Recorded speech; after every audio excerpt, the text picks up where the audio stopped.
Hello students, am Swati Deshmukh. आज generation transmission distribution में हम एक नया टॉपिक स्टार्ट करेंगे, phasor diagram for short transmission line. आज हम सीखेंगे कि फेजर डायग्राम हम कैसे ड्रॉ करते हैं। तो ट्रांसमिशन लाइन तीन टाइप के होते हैं, आपको पता है, medium transmission line, short transmission line and long transmission line. तो यहाँ पे जो हम फेजर डायग्राम स्टडी कर रहे हैं वो किसके लिए कर रहे हैं? शॉर्ट ट्रांसमिशन लाइन के लिए। तो चलिए शॉर्ट ट्रांसमिशन लाइन के लिए हम फेजर डायग्राम ड्रॉ करना सीखते हैं। फेजर डायग्राम तीन पावर फैक्टर के लिए ड्रॉ करते हैं। फर्स्ट है आपका lagging power factor at lagging power factor,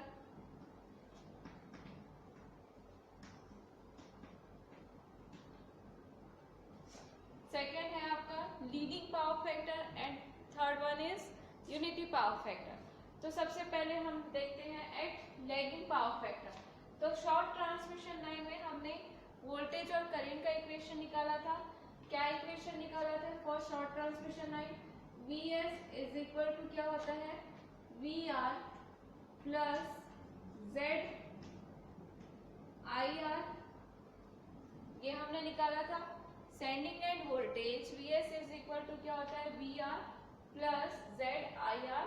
VR is the receiving end voltage and IR is the receiving end current। और करंट का इक्वेशन हमने निकाला था I is equal to IR is equal to IS, ये हमने निकाला था।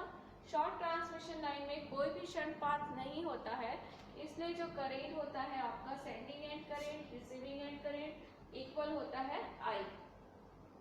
अब हमें फेजर डायग्राम में बेसिकली क्या ड्रॉ करना है? Vs और Is, इसकी वैल्यू हमें ये ड्रॉ करना रहता है। तो अगर हमें Vs ड्रॉ करना है फेजर डायग्राम में, तो सबसे पहले आपको VR ड्रॉ करना पड़ेगा। VR ड्रॉ होने के बाद आपको क्या करना पड़ेगा? Z और IR, ये दो आपको ड्रॉ करना पड़ेगा। क्लियर? तो यहाँ पे Z क्या होता है आपका? R plus JX। Z is equal to क्या होता है? R plus JX। लेकिन यहाँ पे क्या है? IR into Z। तो यहाँ पे क्या हो जाएगा? IR Z IR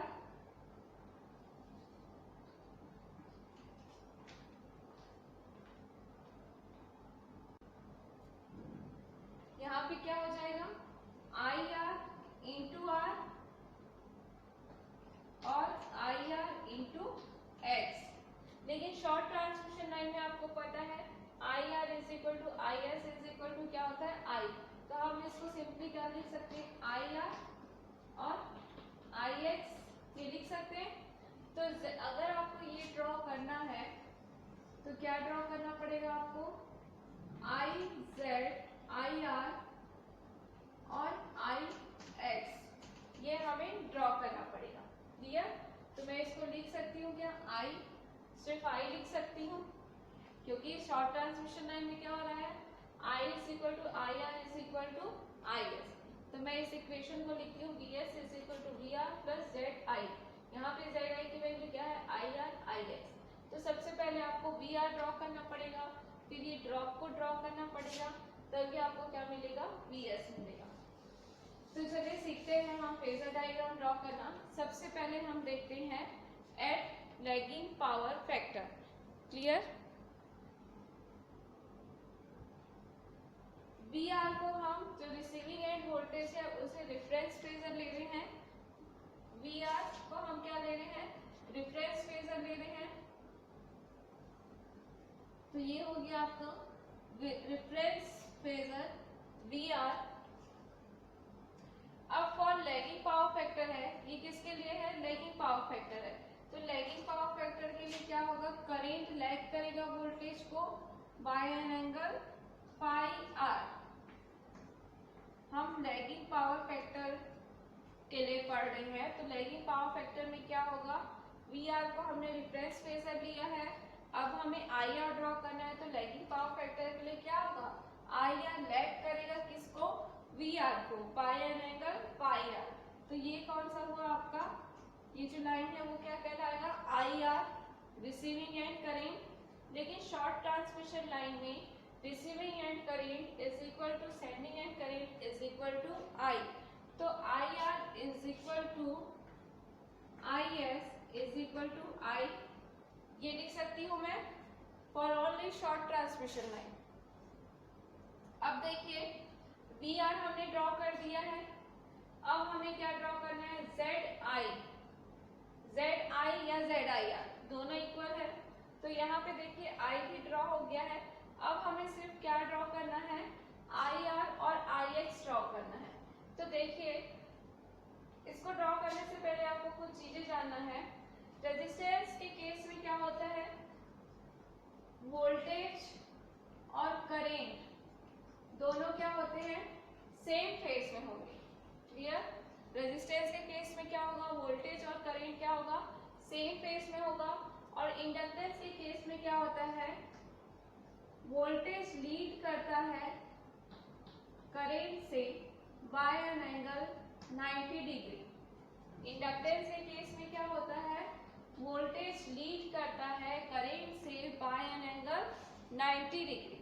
तो ये दो चीज आपको याद रखना है कि रेजिस्टेंस के केस में वोल्टेज और करंट सेम फेज में होंगे और इंडक्टेंस के केस में क्या होगा, वोल्टेज लीड करेगा करंट से बाय एन एंगल 90 डिग्री। तो चलिए अब हम यहाँ पे क्या करते हैं, ड्रॉ करते हैं जेड आई को। जेड आई किसका सम है, I are plus I x का सम है। जेड आई किसका सम है, I are plus I x का। तो रेजिस्टेंस के केस में क्या हो रहा है, वोल्टेज और करंट दोनों क्या है, सेम फेज में है। करंट कौन सा है, आई, और आई का डायरेक्शन कहाँ है, इस डायरेक्शन में है। तो हमारा जो डायरेक्शन होगा वो भी क्या होगा, इसी डायरेक्शन में होगा, किसका, आई आर ड्रॉप का। ये आई आर क्या है आपका, voltage drop across resistance, means ये क्या है, वोल्टेज, ये वोल्टेज हुआ, और करंट क्या है, आई। तो दोनों क्या होंगे, सेम फेज में होगा। तो सेम फेज में आई क्या है, इधर है, इस डायरेक्शन में आई। तो ये जो वोल्टेज ड्रॉप हो रहा है रेजिस्टेंस के across, that is V R, वो भी क्या होगा, सेम इसी डायरेक्शन में होगा। इसीलिए हमने क्या बनाया है, आई के डायरेक्शन में आई आर ड्रॉप को बनाया है। तो ये क्या होगा आपका, आई आर ड्रॉप। अब हम ड्रॉ करते हैं आई एक्स। तो आई एक्स इंडक्टेंस के केस में क्या होता है, वोल्टेज लीड करता है करंट से। ये ड्रॉप क्या है आपका, इंडक्टेंस के अक्रॉस जो ड्रॉप हो रहा है वो है V X, that is I X. तो आई एक्स के केस में क्या होगा, वोल्टेज लीड करेगा करंट से। करंट क्या है, आई, ये है करंट। तो इससे हमें अब क्या ड्रॉ करना है, 90 डिग्री ड्रॉ करना है, किसे, वोल्टेज को, वी एक्स को। तो इससे 90 डिग्री मीन्स ये डायरेक्शन है आई का, इससे 90 डिग्री क्या हो जाएगा आपका,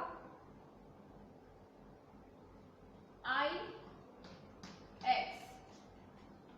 अब दोनों का सम क्या देता है, आई आर और आई एक्स का सम क्या देता है, आई जेड। दोनों का फेजर सम करोगे आप तो आपको क्या मिलेगा, आई जेड। क्लियर? अब देखिए हमने आई जेड ड्रॉ कर लिया है, वी आर ड्रॉ कर लिया है। तो दोनों का सम हमें क्या मिलेगा, वी एस, ये आपका वी आर और ये आई जेड। दोनों का फेजर सम क्या होगा,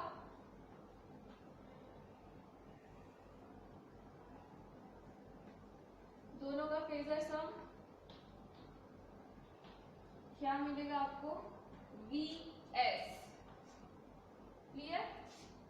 V S short transmission line में आई एस, आई आर और आई दोनों सेम है। तो वी एस और आई एस के बीच का एंगल क्या होगा, फाई एस। तो ये फेजर डायग्राम था आपका for lagging power factor. Clear? Same आप किसके लिए ड्रॉ कर सकते हो, लीडिंग पावर फैक्टर के लिए। चलिए देख लेते हैं, eight leading power factor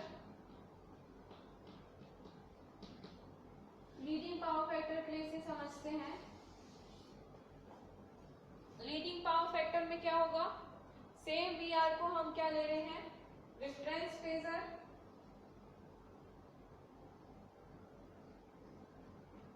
we R को हमने क्या लिया है, रेफरेंस फेजर। अब ये क्या है, लीडिंग पावर फैक्टर के लिए है, तो आई आर क्या हो जाएगा, आई आर वी आर को लीड करेगा, तो यहां पे क्या बना आपका, I R by an angle phi R. क्यों लीड कर रहा है, क्योंकि हम किसके लिए ड्रॉ कर रहे हैं, लीडिंग पावर फैक्टर के लिए हम इसे ड्रॉ कर रहे हैं। अब सेम आपको यही प्रोसीजर करना है। शॉर्ट ट्रांसमिशन लाइन में क्या होता है, I R is equal to I S is equal to I, ये होता है।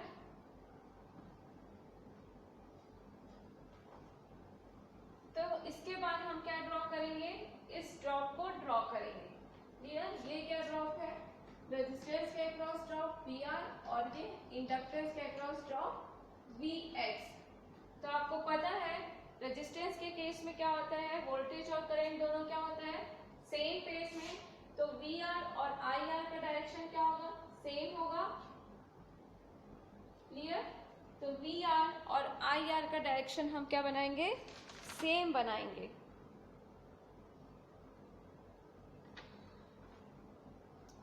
वी आर आई आर इस डायरेक्शन में है, तो जो रेजिस्टेंस के अक्रॉस ड्रॉप है वो भी किस डायरेक्शन में रहेगा, इस डायरेक्शन में रहेगा। क्लियर, अब हम बनाते हैं इंडक्टेंस के अक्रॉस ड्रॉप। इंडक्टेंस के अक्रॉस क्या होता है, 90 डिग्री लीड करता है, ठीक है। ये आपका करंट है, इससे क्या होगा, वो 90 डिग्री क्या करेगा, लीड करेगा। तो हम इसे 90 डिग्री क्या बना रहे हैं, लीड बना रहे हैं। अप्रोक्सीमेट बनाई हूं मैं, क्लियर, ये अप्रोक्सीमेट बना है। तो ये क्या है आपका आई एक्स, दोनों का फेजर सम आपको क्या मिलेगा, आई जेड। वी आर और आई जेड का फेजर सम क्या मिलता है, वी एस। तो ये क्या मिला आपको, वी एस। वी एस और आई एस का क्या मिलेगा फेजर सम आपको, फाई एस। तो ये किसके लिए ड्रॉ किया है हमने, लीडिंग पावर फैक्टर के लिए ड्रॉ किया है।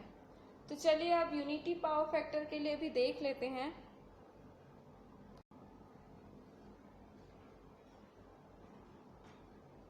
अब देखते हैं eight unity power factor. Unity power factor में क्या होगा, वी आर और आई आर के बीच का एंगल क्या हो जाता है, 0 हो जाता है। तो क्या होगा, वी आर और आई आर क्या होंगे, सेम फेज में होंगे। यहाँ मैंने वी आर को क्या लिया है, रेफरेंस फेजर ले रही हूँ वी आर को। अब इसी डायरेक्शन में क्या होगा, क्योंकि हम यूनिटी पावर फैक्टर के लिए ड्रॉ कर रहे हैं, तो फाई आर की वैल्यू क्या हो जाएगी, 0। तो इसी डायरेक्शन में होगा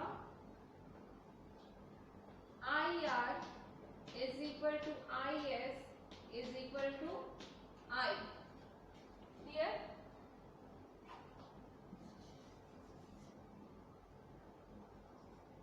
ये है वी आर।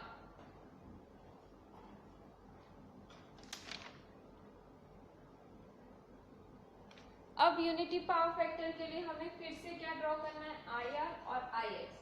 आई आर के केस में क्या होगा, इस केस में वोल्टेज और करंट सेम फेज में होता है, तो करंट का डायरेक्शन क्या है, इसी डायरेक्शन में है।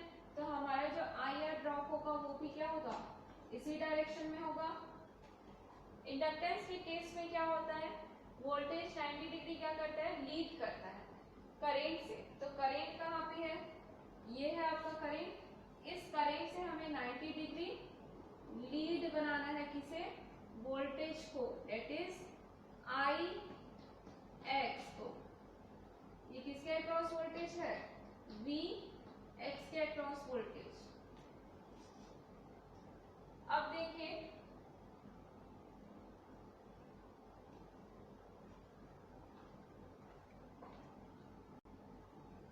ये दोनों का सम हमें क्या देगा, आई जेड, ये दोनों का सम हमें क्या दे रहा है, आई जेड। अब वी आर और आई जेड का फेजर सम हमें क्या देगा, वी एस। तो ये क्या है आपका वी आर और ये है आई जेड, इसका फेजर सम हमें क्या मिलेगा, वी एस। वी एस और आई एस के बीच का एंगल क्या होगा, पाई एस। तो ये था आपका phasor diagram eight lagging power factor, leading power factor and unity power factor.